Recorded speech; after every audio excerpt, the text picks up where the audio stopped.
दोस्तों, आज हमारी अलमारियां रंग बिरंगी बनारसी साड़ियों से भरी हुई हैं। रेशम की चमक, सोने की जरी, हर तहजीब, हर उत्सव में एक नारी अपनी साड़ी से अपनी गरिमा को ओढ़ती है। लेकिन क्या कभी आपने रुककर सोचा है, कभी सचमुच दिल से सोचा है कि इस साड़ी को पहनने का अधिकार किसने दिया? क्या आपने कभी जानने की कोशिश की किस कीमत पर इस गरिमा की साड़ी हमें मिली? क्या आपको पता है कि कभी इसी भारत भूमि पर स्त्रियों को अपनी छाती ढकने का भी अधिकार नहीं था? हाँ, आपने सही सुना। छाती ढकना एक अपराध था। सिर्फ अपराध ही नहीं, कोई निम्न जाति की स्त्री अपनी देह को ढकने का साहस करती थी तो उसे कीमत चुकानी पड़ती थी। वह कीमत थी टैक्स, मुलक्कम ब्रेस्ट टैक्स। सोचिए, अपने शरीर पर कपड़ा डालने के लिए भी, सम्मान से जीने के लिए भी इंसानों को पैसा देना पड़ता था। यह कोई कहानी नहीं है, यह कोई काल्पनिक कल्पना नहीं है। जानेंगे पूरी कहानी, वीडियो में अंत तक बने रहे। हेलो दोस्तों, आप देख रहे हैं बाबा साहेब की बातें यूट्यूब चैनल। अगर आपने इस चैनल को सब्सक्राइब नहीं किया तो कर लीजिए और वीडियो को अभी लाइक कर दीजिए ताकि यूट्यूब इस वीडियो को और लोगों तक पहुंचा पाए। तो चलिए वीडियो को शुरू करते हैं। यह हमारे इतिहास का वो लहूलुहान पन्ना है जिसे जानबूझकर चुपचाप तहखानों में छुपा दिया गया। लेकिन जब जुल्म हदें पार कर देता है तो मिट्टी अपने भीतर से क्रांति को जन्म देती है। और त्रावणकोर, जो आज केरल है, कि उसी अपमानित धरती से उठी थी एक नारी जिसका नाम सदियों तक गूंजेगा। नंगेली वो अकेली थी, वो बेबस थी, लेकिन उसकी आत्मा आग से भरी थी। और उस आग ने त्रावणकोर जैसे सामंती साम्राज्य की नियम को हिलाकर रख दिया। इज्जत, जिसे इंसान का सबसे बुनियादी अधिकार माना जाना चाहिए, उसी इज्जत पर टैक्स लगा दिया गया था। त्रावणकोर की वह भूमि जहां सूरज हर दिन उगता था, लेकिन उसकी रोशनी भी जाति के पर्दों से छनकर बन जाती थी। वहां एक कानून था, एक ऐसा घिनौना नियम जिसने मानवता के मुंह पर कालिख पोत दी थी। मुल्करम ब्रेस्ट टैक्स। हाँ, स्त्री के स्तनों पर कर। अगर आप अवर्ण थे, अगर आप निचली जाति के थे, तो आपकी देह पर भी आपका हक नहीं था। आपकी छाती ढकी तो जुर्म, ढकना चाहो तो टैक्स भरो। छोटे गांवों में गलियों के नुक्कड़ों पर पर्वथियार कर वसूलने वाले भटके रहते थे। वे निम्न जाति की महिलाओं को रोकते थे, घूरते थे, उनकी देह का आकार नापते थे और उसी नाप के हिसाब से तय करते थे कितना टैक्स देना होगा। सोचिए, एक मां जिसकी गोद में दूध मूंगा बच्चा है, उसे भी रोते बच्चे को चुप कराने से पहले अपनी इज्जत की कीमत चुकानी पड़ती थी। यह केवल आर्थिक लूट नहीं थी, यह था आत्मा का बलात्कार, इंसानियत के नाम पर धब्बा, धरती के माथे पर कलंक। त्रावणकोर के राजा, जो खुद को धर्म का रक्षक कहते थे, उनकी नजरों में यह टैक्स न्याय का प्रतीक था, कानून का पालन था। पर सच सच यह था कि यह टैक्स नहीं था, यह रोज रोज की सार्वजनिक हत्या थी। लेकिन जब अपमान हदें पार करता है तो कहीं ना कहीं कोई एक स्त्री अपनी टूटी चप्पलें फेंक कर नंगे पांव खड़ी हो जाती है। वो कहती है, बस अब और नहीं। त्रावणकोर की उस घुटन भरी हवा में जब सबने चुप्पी ओढ़ ली थी, तब एक स्त्री ने अपनी चुप्पी को आग बना लिया था।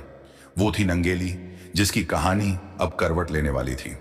एक ऐसी करवट जो इतिहास को हिला देने वाली थी। जब जुल्म रोज की हवा बन जाए तो किसी एक सांस में बगावत पैदा होती है। त्रावणकोर की वही भूमि, वही धूप, वही हवाएं, जहां हर रोज सैकड़ों महिलाएं इज्जत का टैक्स भरती थी। कहते हैं, इतिहास विजेताओं की कहानियां लिखता है, लेकिन कुछ कहानियां खून से लिखी जाती हैं और पत्थरों पर भी अमिट रहती हैं। यह कहानी उस नंगेली की है जिसने इज्जत के लिए अपनी देह को कुर्बान कर दिया, और आज हम उसके बलिदान के कर्जदार हैं। आज जो आप साड़ी पहनकर गर्व से चलती हैं, उस गर्व की बुनियाद खून से लिखी गई है। यह कहानी उस स्त्री की है जिसने अपना सीना चीर कर इतिहास को शर्मिंदा कर दिया था। दोस्तों, अगर आप इस वीडियो को पूरी शिद्दत से देखना चाहते हैं तो आगे बढ़िए, वरना अभी छोड़ दीजिए। अगर आप चैनल पर पहली बार आए हैं तो सब्सक्राइब जरूर करिए और कमेंट में अपना जिला का नाम लिखिए, ताकि हमें भी पता चले कि यह विचार, यह चेतना कहां तक पहुंच रही है। अपने आंसू पीती थी और चुपचाप मिट्टी में मिल जाती थी, लेकिन इस चुप्पी में एक दिन एक ऐसी लड़की पैदा हुई जिसने रोने से मना कर दिया, जिसने आंसू नहीं बहाए, जिसने सवाल पूछे। उसका नाम था नंगेली। नंगेली, जिसका जन्म किसी महल में नहीं हुआ बल्कि टूटी हुई झोपड़ी में हुआ था, जहां छत से बारिश टपकती थी, जहां चूल्हा जलाने से पहले आंखें ऊपर उठाकर ईश्वर से लकड़ी मांगनी पड़ती थी। लेकिन उसी टूटी मिट्टी में उसकी रगों में बहता था आग का पानी। बचपन में जब नंगेली ने पहली बार देखा अपनी मां को सिर झुकाकर चलते हुए, अपनी बहनों को अपमान सहते हुए, तो उसके भीतर एक टीस उठी थी। क्यों? उसने मां से पूछा था। क्यों नहीं, हम भी बाकी औरतों की तरह अपनी देह ढक सकते। मां ने सिर झुका लिया था। जवाब के नाम पर सिर्फ एक टूटा हुआ आह निकला था। लेकिन नंगेली के भीतर वो सवाल नहीं मरा। वो पल पल पलता रहा। हर अपमान ने उसे मजबूत किया, हर रोती औरत ने उसे क्रोध से भर दिया। जब बाकी लड़कियां डर से आंखें नीची कर लेती थीं, नंगेली दूर तक देखती थी, आकाश तक, उस आकाश तक जो किसी जाति, किसी कर, किसी राजा का गुलाम नहीं था। और तभी उसने तय कर लिया था, मैं एक दिन इस हवा को बदलूंगी। अगर मेरा शरीर टैक्स मांगता है तो मैं उसे ही नकार दूंगी। अगर मेरी इज्जत पर कोई कीमत लगाई गई है तो मैं उसे अपने खून से खरीदूंगी। नंगेली छोटी थी, लेकिन उसकी आत्मा उस वक्त के सम्राटों से भी ऊंची थी। वो मिट्टी में खेलती थी, लेकिन उसकी सोच सिंहासन हिला सकती थी। सपनों को बड़े महलों की जरूरत नहीं होती। कभी कभी एक टूटी हुई झोपड़ी में भी इंसान दुनिया को बदलने का हौसला पाल लेता है। नंगेली बड़ी हो रही थी। उसके सपनों की दुनिया बहुत साधारण थी। न रेशमी साड़ियों का ख्वाब, न महंगे गहनों की तमन्ना, बस एक सम्मान भरी जिंदगी जहां वह सिर ऊंचा करके सांस ले सके। उसकी मुलाकात हुई चिरुकंडन से। चिरुकंडन एक साधारण मजदूर। उसकी हथेलियां फटी थीं, चेहरे पर धूप के जले निशान थे, लेकिन उसकी आंखों में थी सच्चाई की चमक। चिरुकंडन ने नंगेली को कभी उसकी जाति से नहीं देखा, न उसकी गरीबी से। उसने नंगेली की आंखों में छिपी आग को पहचाना था। उस आग में उसने खुद को पाया था। दोनों ने शादी कर ली।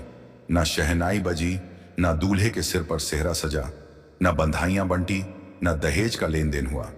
बस दो दिलों ने एक दूसरे का हाथ थामा और इस बेरहम दुनिया में एक दूसरे का सहारा बनने का वादा किया। नंगेली और चिरुकंडन का घर मिट्टी से लिपा एक छोटा सा झोपड़ा, जहां छत से धूप भी छन कर आती थी और बारिश की हर बूंद कविता बनकर टपकती थी। उनके पास कुछ नहीं था सिवाय आत्मसम्मान के, लेकिन उनके इस छोटे से सुख में भी त्रावणकोर के बर्बर कानूनों की लंबी परछाइयां चली आती थीं। हर रोज दरवाजे पर कोई पर्व हथियार खड़ा होता, अपनी कड़वी आवाज में कहता, छाती ढकी है, कर भरो, मुल्क कर्म भरो, वरना नंगी घूमो। हर रोज नंगेली को अपनी देह पर निजता की भीख मांगनी पड़ती थी। हर रोज चिरुकंडन की मुट्ठियां गुस्से में भी जाती थीं, लेकिन बेबसी उन्हें चुप कर देती थी। पर नंगेली चुप रहने के लिए पैदा नहीं हुई थी। उसके भीतर एक तूफान पल रहा था और उस तूफान का इंतजार अब खत्म होने वाला था। हर सहनशीलता की एक सीमा होती है, और जब इज्जत बार बार लुटती है तो डर नहीं, विद्रोह जन्म लेता है। नंगेली के छोटे से जीवन में हर दिन कोई ना कोई परछाई सिर पर मंडराती थी। हर रोज कोई ना कोई आवाज आती थी, कर भरो, मुल्क कर्म भरो, या फिर खुले बदन घूमो। चिरुकंडन रोज नंगेली की आंखों में देखता था और खुद को बेबस महसूस करता था। वह जानता था कि यह नंगेली नहीं, पूरा समाज है जिसे नंगा कर दिया गया है। और नंगेली अब चुप नहीं थी। उसका हर दिन एक घाव था, कदम एक चुनौती थी। जिस छत के नीचे वह सोती थी, उसी के ऊपर अपमान के बादल घिरे रहते थे। जिस रास्ते से वह पानी भरने जाती थी, उसी रास्ते पर उसे नीची नजरों से घूरा जाता था। लेकिन सबसे बड़ा जहर था वो कानून जो इस अन्याय को जायज ठहराता था। एक दिन खबर आई, पर्व हथियार फिर आ रहे हैं।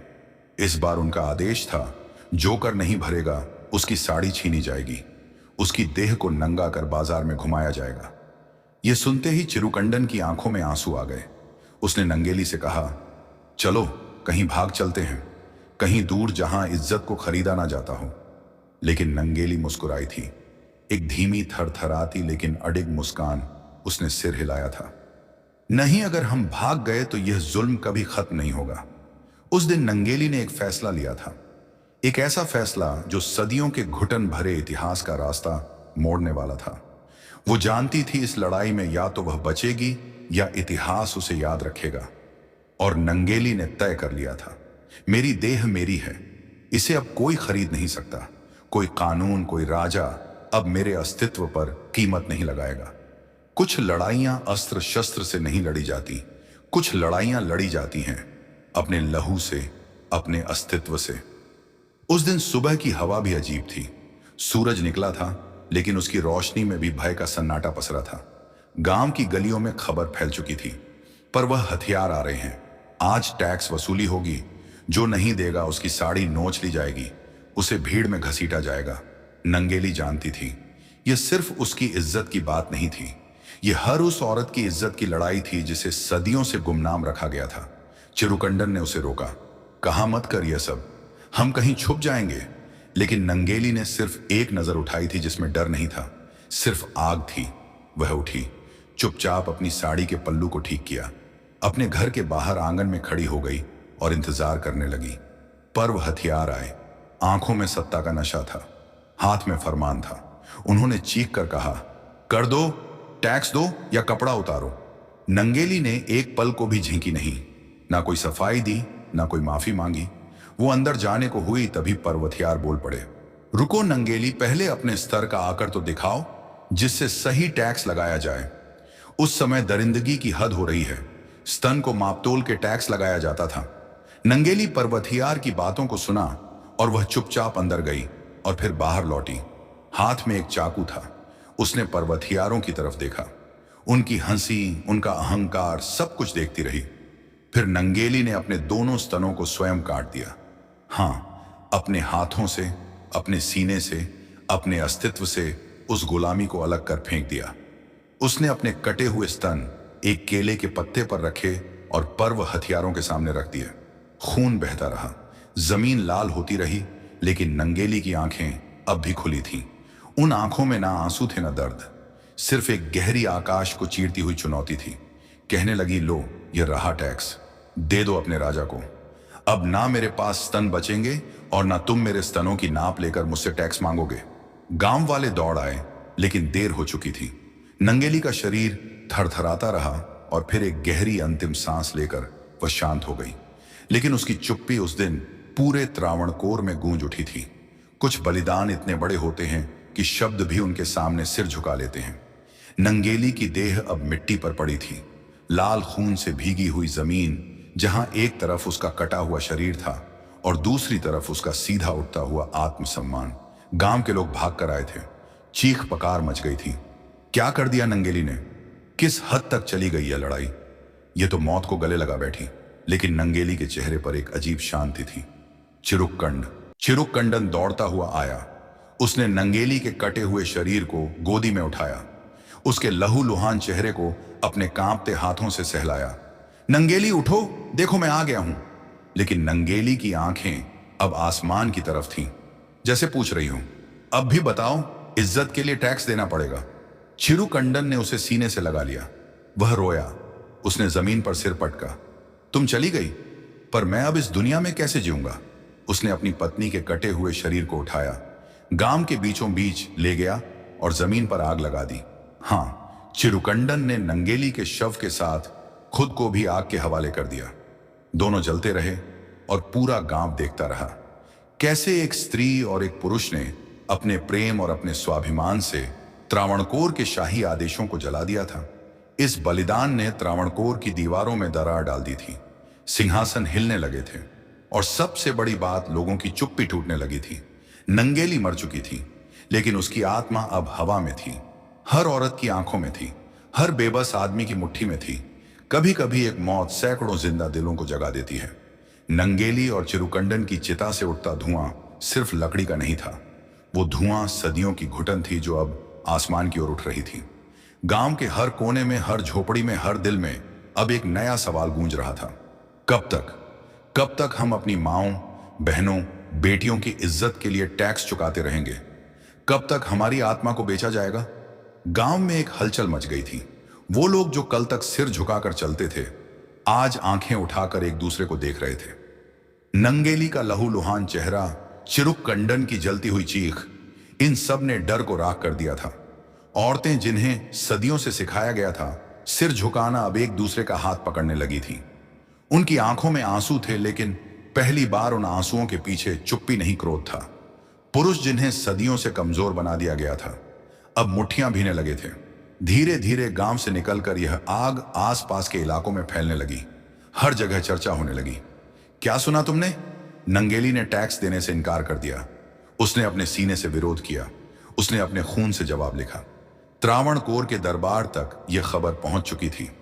राजा बालाराम वर्मा के महल की दीवारों में भी इस खबर ने एक अजीब सी बेचैनी फैला दी थी। सुनहरे सिंहासन पर बैठे लोग अब पहली बार डरने लगे थे, क्योंकि एक औरत के मरने से नहीं बल्कि सैकड़ों आत्माओं के जागने से राज सिंहासन हिलते हैं।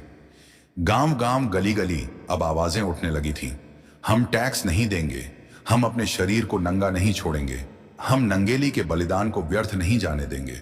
इतिहास तब बदलता है। हमारे देश के स्वतंत्रता संग्राम में बहुत से ऐसे नायकों की कहानियां हैं जिन्हें हम बचपन से पढ़ते और सुनते आए हैं, लेकिन नंगेली जैसी स्त्रियां जिन्हें इतिहास ने अक्सर अनदेखा किया, वे कहीं अधिक प्रेरणादायी और जमीनी स्तर की लड़ाइयों की प्रतीक हैं। उनका संघर्ष कोई राजनीतिक आंदोलन नहीं था, वह तो एक व्यक्ति के आत्मसम्मान की लड़ाई थी जिसने पूरे समाज को बदल दिया। छन्नार क्रांति को समझना हो तो हमें उस समय की सामाजिक स्थिति को समझना होगा। निम्न जातियों को शिक्षा, मंदिर प्रवेश, भूमि स्वामित्व और सामाजिक सम्मान से वंचित रखा गया था। उनके पहनावे, भाषा और रहन सहन पर तक सामाजिक पाबंदियां थीं। इस तरह की शोषणकारी व्यवस्था में नंगेली जैसी महिला का विद्रोह सामाजिक न्याय की पहली किरण के समान था। यह क्रांति बताती है कि परिवर्तन तब आता है जब लोग अन्याय के विरुद्ध खड़े होते हैं, चाहे वे अकेले ही क्यों ना हों। नंगेली का बलिदान आज के भारत के लिए भी अत्यंत प्रासंगिक है। आज हम संविधान के तहत समानता, स्वतंत्रता और गरिमा की बात करते हैं, लेकिन आज भी कई जगहों पर जातिवाद, लिंग भेद और सामाजिक भेदभाव मौजूद हैं। क्या हम नंगेली के बलिदान को सच्ची श्रद्धांजलि दे रहे हैं? क्या हम उस समाज की ओर अग्रसर हैं जहां किसी स्त्री को उसके कपड़ों, शरीर या जाति के कारण अपमानित न किया जाए? ये प्रश्न आज हम सभी से उत्तर मांगते हैं। इतिहास की विडंबना देखिए कि नंगेली जैसी महिला की कहानी को दशकों तक मुख्य धारा के इतिहास से बाहर रखा गया। उनके नाम पर कोई बड़ा स्मारक नहीं बना, कोई पाठ्यक्रम में स्थान नहीं मिला और न ही कोई राष्ट्रीय सम्मान। लेकिन अब समय आ गया है कि हम अपनी उन भूली बिसरी नायिकाओं को याद करें जिन्होंने समाज की नींव रखी। नंगेली सिर्फ चन्नार समुदाय की नायिका नहीं है, वह समस्त स्त्री जाति की प्रतीक है, जिन्होंने अपने खून से यह लिखा कि सम्मान खरीदा नहीं जाता, सम्मान अर्जित किया जाता है और सम्मान की रक्षा के लिए किसी भी सीमा तक जाया जा सकता है। नंगेली का बलिदान हमें यह भी सिखाता है कि परिवर्तन के लिए कभी कभी व्यक्तिगत पीड़ा आवश्यक होती है। इतिहास ने हमेशा उन लोगों को याद रखा है जिन्होंने अपने स्वार्थ से ऊपर उठकर समाज के लिए संघर्ष किया। नंगेली का यह बलिदान हमें प्रेरित करता है कि हम भी अन्याय के विरुद्ध मुखर हों, भले ही वह अन्याय हमारे खिलाफ न हो। एक संवेदनशील समाज वह होता है जो अपने सबसे कमजोर वर्ग के लिए भी खड़ा हो। अगर आपका दिल भी नंगेली की कहानी से कांप उठा है, अगर आपके भीतर भी सच को जानने की प्यास है, तो इस चैनल से जुड़ जाइए, सब्सक्राइब कीजिए, क्योंकि यह सिर्फ वीडियो नहीं बल्कि दबे हुए इतिहास की एक पुकार है। अगर आप चाहते हैं कि हम और भी ऐसे सच और भी ऐसी कहानियां सामने ला सकें, तो कृपया सुपर थैंक्स के माध्यम से अपना सहयोग दें। आपका छोटा सा समर्थन, एक छोटा सा सहयोग हमें वह सच दिखाने की ताकत देगा जो आज भी पर्दों के पीछे छुपाया जा रहा है। आज फूले जैसी मूवी को दबा दिया गया, तो हर सोचिए, अगर अब भी कोई अपना मजबूत सोशल मीडिया प्लेटफॉर्म नहीं बनाए तो हमारे अस्तित्व को ही मिटा दिया जाएगा।